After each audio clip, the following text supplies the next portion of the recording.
유사남 유튜브에 오신 걸 환영합니다. 네, 안녕하십니까. 유사남입니다. 현재 지금 엔비디아가 미친듯이 주가가 올라와주면서 많은 분들의 감탄을 자아내고 있는데요. 사실 이 시총 6위급에 해당하는 회사가 사실상 이렇게까지 20, 30%가 오르기라는 정말 사실 몇 년에 한 번 나올까 말까 한 일이라고 개인적으로는 생각을 하고 있는데요. 어떤 일이 있었길래 이렇게까지 주가가 폭등할 수 있었느냐. 사실 좀 간단하게 솔직하게 좀 이야기를 해보면 엔비디아 자체적으로 원래는 주력 상품이었던 PC 쪽 분야가 오른 거는 아니에요. PC 쪽 분야의 수요가 오르진 않았지만 사실 많은 분들이 거품이라고, 사실 저조차도 거품이라고 생각을 하고 있었던 이 챗GPT에서 갑작스럽게 늘어나게 된 이제 생성형 AI와 Large Language 모델이라고 하죠. 이제 GPT 계열의 AI가 사실상 수요가 늘기는 늘겠지만 이게 얼마만큼 수요가 늘을 건데 이게 진짜 그렇게 AI 칩이 많이 필요한 일이야에 대해서 사실 많은 투자자들 사이에서도 이야기들이 많이 나눠졌었거든요. 이제 그런 부분들 관련해서 저 같은 경우도 이 정확히 모르는 상태에서 좀 이 어닝을 맞았는데 근데 나온 어닝 결과가 너무나도 충격적입니다. 특히 가이던스는 예상을 어떤 강세론자도 예상할 수 없었던 만큼의 어닝에 대한 가이던스가 다음 쿼터에 대한 가이던스가 나왔어요. 어떤 수치로 나왔길래 이런 얘기를 하냐. 자, 간단하게 제가 많은 분들이 만약 제 유튜브를 구독하고 계시다면 이미 소식을 들으셨을 텐데 자, 제가 간단하게 갖고 와 보겠습니다. 저기 보시면 야, 엔비디아 어닝을 보면 이번 매출과 어닝에서 각각 10%와 15% 예상치를 초과를 했는데요. 와, 이것만 봐도 야, 잘했네. 엔비디아 어닝 좋아. 이렇게 하면서 맨 처음에 투자자들도 한 10% 찔끔 올랐어요. 7, 8% 오르다가 갑작스럽게 이제 IR에 들어갔더니 얘네 웹사이트에 들어갔더니 가이던스를 발표를 했는데 예상치를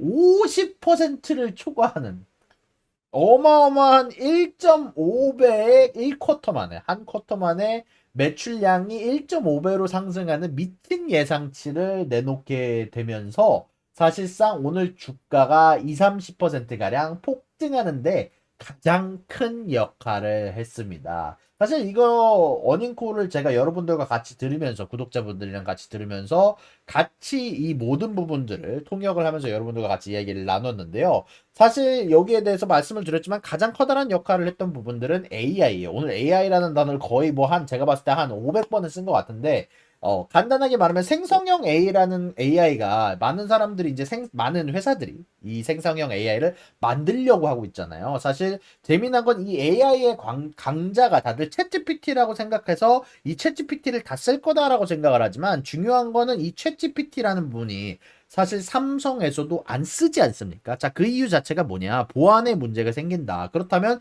이 보안 문제를 해결하기 위해서는 어떻게 할 것이냐? 각자의 데이터 센터에 이런 생성형 AI나 혹은 Large Language Model, GPT 스타일의 AI를 쓸 수 있게 각자가 개발을 하면 된다. 각자 회사 내, 각자 데이터 센터에 맞는 AI를 개발하기 위해서는 그러면 어떻게 해야 되느냐?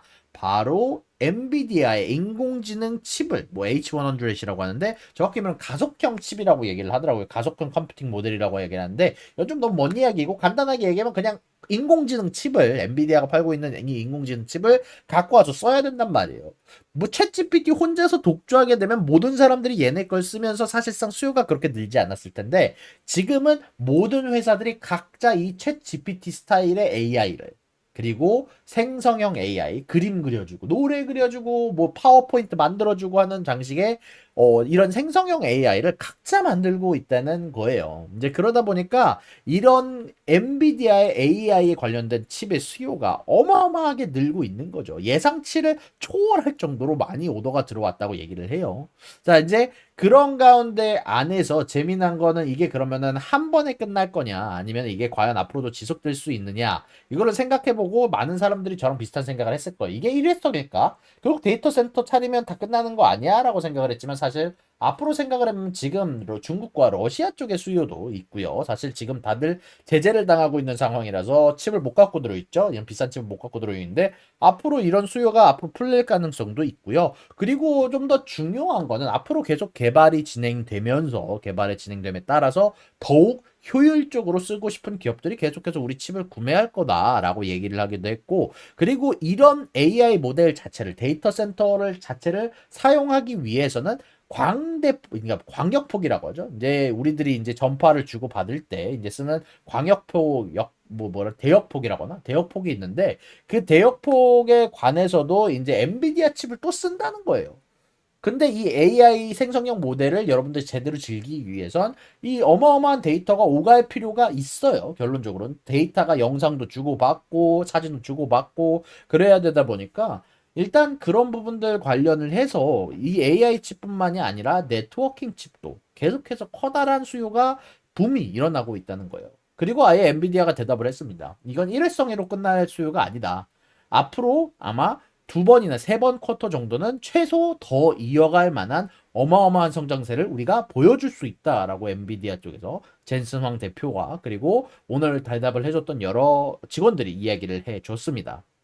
그러다 보니까 오늘 엔비디아가 참 이렇게 어마어마하게 올라가는 결과가 나왔는데 사실 제가 착각을 했던 부분은 그거예요. 이제 챗GPT 혼자만 사실 잘 나간다고 하면은 진짜 이런 수요가 나올 수가 없었죠. 근데 중요한 건 모든 회사들이 모든 equal playing field라고 하죠. 이게 좀 재미난 게 요거는 조금 엑스트라 인포메이션인데 결국은 이거 구글에서 나온 내부자 정보입니다. 내부자 정보에 의하면 구글이 모트가 없더라고요. 이걸 해자가 없다라는 표현이거든요. 한마디로 굳이 우리 구글 바드를 써야 될 필요성을 못 느낀대.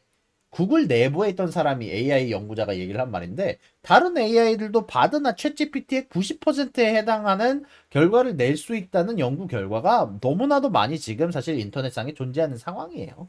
그러다 보니까 지금 이게 구글과 챗GPT는 어마어마한 돈을 들여서 개발을 해냈지만 다른 회사들은 각자 이런 스타일의 뭐 생성형 AI 아니면 이런 GPT 스타일의 AI 개발하는데 그렇게 큰 돈이 들어가는 게 아니라는 거예요. 그렇기 때문에 너도 나도 자기네들 회사를 위해서 내부적으로 쓸 수 있는 이런 스타일의 AI가 나오고 있는 상황인 거고요. 아마 그에 따라서 수요가 이렇게 폭발적으로 증가하게 된 것 같다고 여러분들에게 말씀드릴 수 있을 것 같습니다. 개인적으로는 이 AI 관련한 부분이 당분간은 또 계속해서 좀 지속이 되겠구나라는 생각이 좀 드는 어닝이었다고 개인적으로는 생각을 합니다. 좀 관심이 가는 건 AMD 같은 경우는 생각보다 뭐 어닝이랑 가이던스가 그렇게 좋지 엔비디아에 비해서 그렇게 좋지 않았던 것 같은데 앞으로 다른 회사들은 어떻게 될지 주목이 기추가 되는 바입니다. 아무튼 오늘 조금 더 추가적으로 이제 미국의 부채 한도 협상 때문에 아무래도 요즘에 또 뭐 신용 등급이 강등당할 것 같다. 피치를 통해서 강등당할 것 같다라는 뉴스까지 떴는데 아무래도 여러분들 항상 투자에 유의하시길 바라면서 저는 여러분들한테 재미난 정보를 전달해드리는 유익한 정보를 사랑하는 남자 유사남이었습니다. 감사합니다. 구독과 좋아요는 사랑입니다, 여러분. 유사남의 구독과 좋아요를 눌러주세요. 그리고 여기 있는 비디오도 여러분들을 위해 준비한 거니까 여러분들이 항상 살펴주시면 감사하겠습니다.